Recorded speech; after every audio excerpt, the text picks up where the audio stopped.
Obviously excited about what's in front of us. First round game or second round game, I guess, against Arizona State. Excited about the opportunity. They've obviously had a good year, and they've got an arm. They have a couple arms, but they have one arm that's got a chance to be an All-American. So it'll be a great test for us. I like the way we're starting to kind of do some things on the offensive side. Like the way we're still pitching and playing catch, and looking forward to seeing if this is the time where this team, where we've seemed to play our best softball. Maybe not always at the Big 12 tournament, but this time of year is kind of where we've made our mark here, and looking forward to seeing what the journey holds. So I'll just leave it at that and let you guys fire away. Can you talk a little bit about having G-Dub around? Because Carly talked about the influence he's had on her. Yeah, well, that's cool. He just left. He was just up there, and he's been up there for a couple hours. And it was just kind of cool. He's just like, for me, he's calming. I don't know if that resonates with everyone here, but he's just kind of he's a calming voice. And, you know, he's what I love what he does is he doesn't say a whole lot unless you talk to him.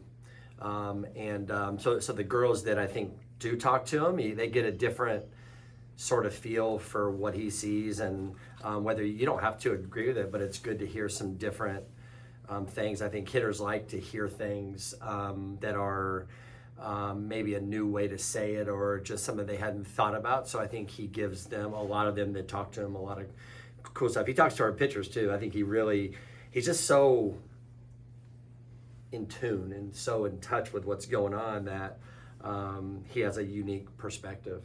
So I think that our girls that kind of invest a little, like I think anything in life, if you're willing to invest a little bit of your own, there's a lot that comes back. If you're not willing to invest, that's fine too, but there's probably you're not going to get much out of it.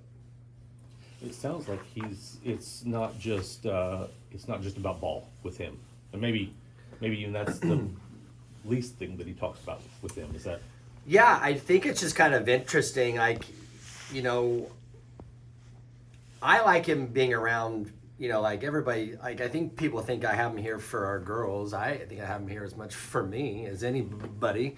It's like I said, he just has a way about him that I just really enjoy, and I want Coach Shippey to have resources that she can have and utilize. And we have a consultant that we've used for a long time. He was here a couple weeks back, and I didn't bring him here to really do any other thing than that. Just I was more for Vanessa as well, just to kind of help her to, you know, like I have a couple people that like I talk to, and the reason I think I continue to talk to them is because when I call them, they don't have to talk.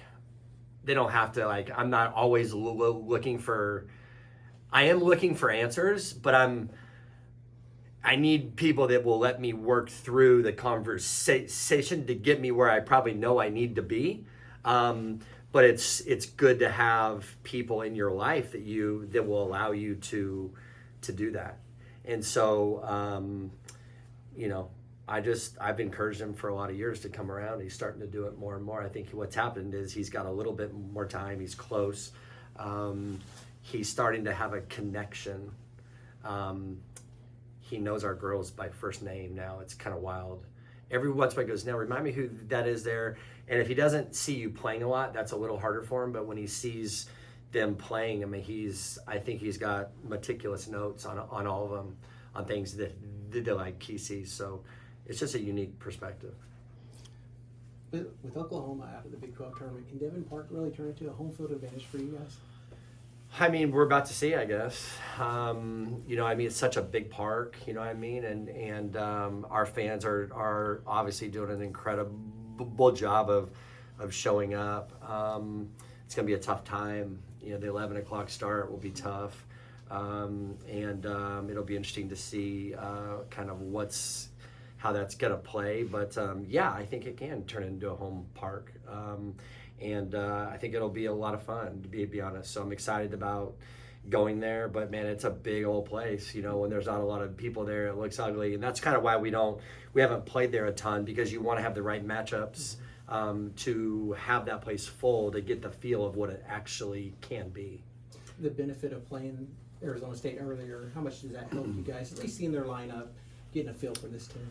I think it helps us tremendously. It's it's not really why I set it up like that, but when I saw that's who we were gonna play, I was like, well, I'm really glad that we played that game. You know what I mean? Because they've got the same info on us, so it's just how you use it, right? But anytime hitters can face pitching, it should be a good thing. The more the hitters can see arms, the better it usually is. But like anything, good pitching beats good hitting any day when good pitching's on. And so we'll have our work cut out, and they've seen Ruby, so they'll have a shot at that and video, and hopefully, for them. I mean, I hope not, but if I'm their coach, hopefully their hitters have cataloged things about her, and hopefully we've done the same thing.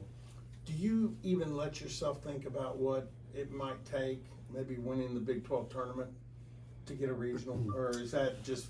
I mean, I'd be an idiot and liar and untruthful if I didn't tell you that. A lot of people would. Yeah, I mean, come on. I mean, I can give you the coach speak, and say I'm not thinking about that. It's Arizona State, that's it.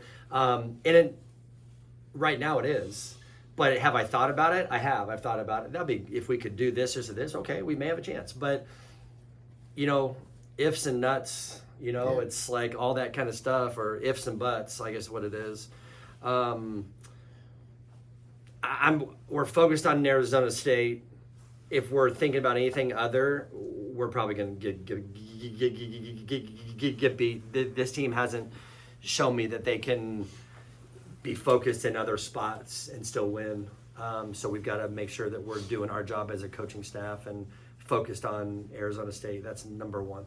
Carly got a little emotional talking about the ups and downs of her season. Just how have you seen her handle this year? I heard you made her cry. I didn't mean to. I'm just playing. I went in there and I gave her a hug. I mean, I did. I walked in the back way because I figured she'd be in the locker room. So I just sort of said, hey, she just kind of broke down. And, I think Serge had a good point. We were walking down. This is what I love about my staff and the people that we've let in here, or that have earned their way in here, not let, they've earned their way. Serge said, hey, maybe that was a good thing, for her, just to release the stress, because she's feeling stress. She's told me, I feel like I've let us down. And I'm like, it's nuts, man. Like, this is so hard, you know what I mean? And this is a game of averages, and if you average her 2 years, it's pretty dang good, right? And so that's the way I'll probably call her tonight, you know what I mean, and check in on her, because she's somebody that cares about this place in a crazy way. Sometimes probably too much. You know what I mean? She needs to let that go when she gets in that box. She's got to worry about being Carly, not trying to put our program on her back or expectations on her back. So I think it excites me that she broke down in a weird way. I don't know if that makes sense, but I like when kids when you can kind of see the vulnerable side of them, and they can start talking about that kind of stuff. I think what you have is you have a lot of kids that really care, and they really care about this school, they care about this program, they care about me. I think that's a big part of this. It's something I battled with my staff, having two people that played for me. They sometimes feel like when their spot, the hitters or the pitchers aren't performing well, they feel like at times they're letting me down. And I'm like, oh my gosh, I didn't realize that I was going to have to coach that. But I do. It's real. And it's why I wanted those guys here, because they care in a way that's just different. So, and it's what makes this place what it is. I think it's for every sport here. It's like we say, it's just a little bit harder here. But when you find the right people, it's when magical things happen, because they're not looking at other things that could come their way. They're looking at what's right here, and when it's harder, you care about it a hair more, and you want to do it more and more and more. So it's that kind of chip on your shoulder that I think Oklahoma State's always had, and the people that have had the most success here have had that. Gary Ward would be one of those. I would say that Mike Holder would be another one of those. I would say that Coach Gundy, been around here for a lot of years, has had that, and whether that's what he feels now, I don't know. Things have changed, so their whole deal is a whole new thing. But I think any of us that aren't dealing with big NIL things, you know what I mean, like those guys are, the chip on your shoulder here still goes a long way. And if you lose that, you're probably in trouble. I think another part of that was Ruby there with her, and just how much this team has each other's back and can use their experiences to help. Was Ruby in here too? Mm-hmm. Oh, how did that go? She hugged her, and yeah, I mean, it And was then what you'd want. talked about her struggles her sophomore year a little bit. Yeah. And Yeah. Yeah, I don't know. I didn't want to cry. This one's on Jason. But yeah, Jason, it's your fault. I mean, I would tell you that like Ruby has probably embraced this place as fast as anybody I've ever seen. Shao, probably there too. To be very honest, like Shao was doing it. I don't even think we really knew. It was just organically happening with Shao. But I would tell you that without a doubt, Ruby has embraced this whole thing here. Like, I think she is like 1,000% in. You know what I mean? Like, there's like, she wants to do it. She's seen two different schools, both very different, both very good. Both, I mean, like really, really good. And so I think what you see is you see a couple kids, and you know, like, well, Ruby, without a doubt, in the middle of the country, just kind of with the good values and understanding kind of what this takes here. You know, with her dad who played here, who played in Nebraska and went through, you know, a lot of that same kind of thing. I think they're a little bit of the same in a lot of ways. It's kind of neat. So that makes me happy. I didn't know that Ruby was up here. I didn't know that she gave her a hug, but that's what you would want as a coach. When people talk to me about culture and all that kind of stuff, I just say I think we're pretty healthy, and I think that should show that without me having to say that. That's really cool. That's what good teammates do. And Ruby's actually learning how to be a good teammate.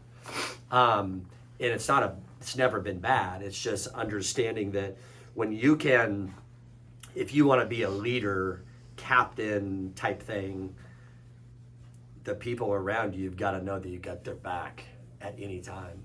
And so that makes me very happy. And both of them are two that I count on to be a leader here. They're people that our team listens to.